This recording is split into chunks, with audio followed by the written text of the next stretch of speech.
We know a lot about depression, but maybe not quite as much about chronic fatigue syndrome, also known as myalgic encephalomyelitis. Let's break that down. Myalgic, well, there's pain, muscle pain, body pain, and encephalo, referring to the encephalon or the brain, myelo, which is referring to the spinal cord, itis, which is referring to consistent inflammation, chronic inflammation in the central nervous system accompanied with body pain and chronic fatigue, right? That's what we see in chronic fatigue syndrome. So what are some of the symptoms of CFS? Well, these people typically have trouble concentrating. They have memory issues. They have body pain. They have depression. They have unrelenting fatigue that can't be resolved with sleep. They have post-exertional malaise, or an uneasy feeling after exertion, right? And they also have something called orthostatic intolerance, meaning when they sit up, the symptoms get worse. And so what's one of the major issues here neurologically that's going on with these people? They can't process serotonin properly. We know serotonin is our happy chemical, right? Our happy neurotransmitter slash hormone. Neurotransmitter is just a brain signaling chemical, right? And so you would think that if you gave these people more serotonin, maybe they'll be happier, right? Maybe analogous to depression. There's a lot to talk about here because that just might not be the case. It might in fact be the opposite, right? So they have problems processing serotonin. They have less sensitive serotonin receptors to serotonin, meaning when even there are adequate levels of serotonin, they can't quite bind it to the serotonin as well, can their cells, and allow the cell to signal so that it promotes that feeling of happiness. They have defective serotonin transporters on top of that, so they can't properly transport serotonin into the cell. So we think if we had really high levels of serotonin in these people, that would be a good thing. If they can't process it well naturally, well, the answer may very well be no. And so commonly for depression, they'll give people SSRIs, selective serotonin reuptake inhibitors. And as they inhibit the reuptake of serotonin, they increase levels of serotonin in the brain. And so they're supposed to make people feel happier that have depression, right? It makes sense. An example would be something like Prozac, okay?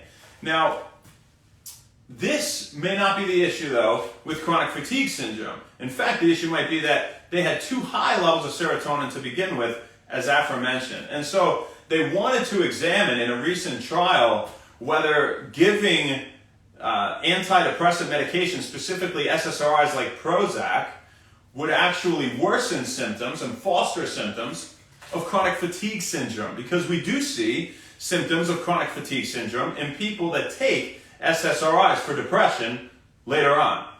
Okay, so maybe we attack this in the wrong way in the first place, especially since there is really no good body of evidence that shows that people with depression have inherently lower levels of serotonin. It could be a processing issue with serotonin. It could be a lot of different things, but that just might not be it. All right.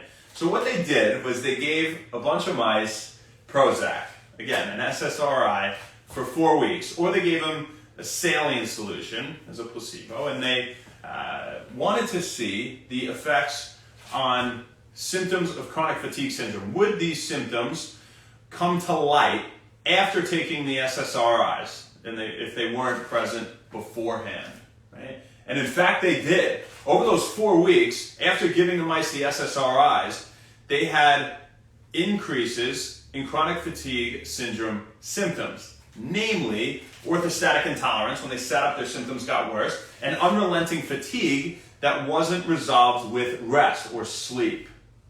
Okay? So what does this tell us? Well, this tells us that if we don't, understand how these medications work in the first place, that's not a good thing. So you should understand that. 2, maybe don't go to medication, really 1, don't go to medication first for a lot of things, right?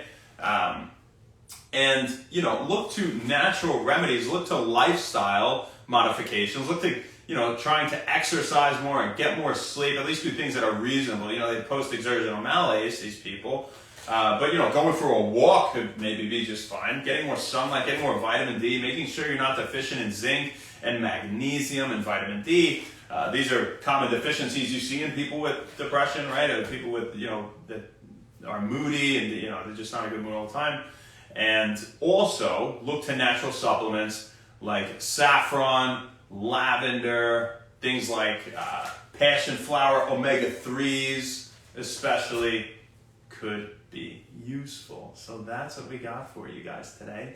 Sometimes in the medical community, we try to solve a problem, but we didn't know at least, exactly what was causing that problem in the first place. And if we were misguided in giving the treatment to the incorrect problem, well, the results probably are going to be faulty, right?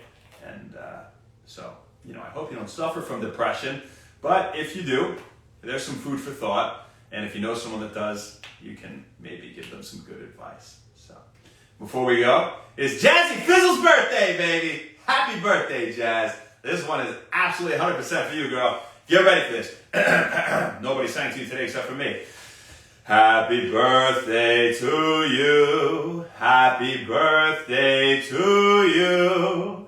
Happy birthday, dear Jazzy Fizzle. One of the coolest girls I know, people I know. Happy birthday to you and many more. Happy birthday, Jazzy. You're a music fanatic, so that's for you. Very fitting, right? Hope you have the best day. It's forever your day in the Book of Wellness. So really hope you enjoyed it. Thinking of you today.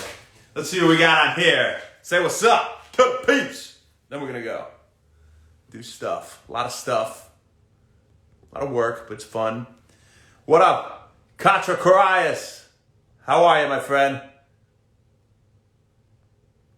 I'm Nova. What's up? Nice to see you again. Tom Calzi. Ashley, what's going on?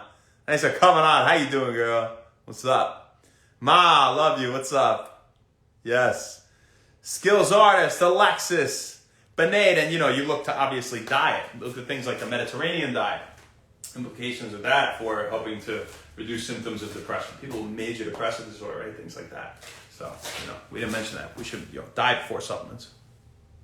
And lifestyle, of course. Bragg, Con Life, Be Frank. Share my world. I do it every day with you guys. Nanda Krish.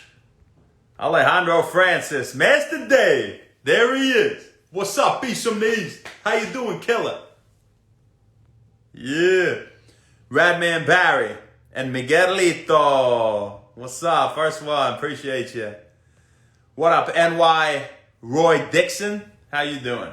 As for now. So we got for you, folks. We'll see you tomorrow, baby. Not sure where, not sure when, but we'll see you then. Have a great one. Thank you. And happy Wellness. See you later.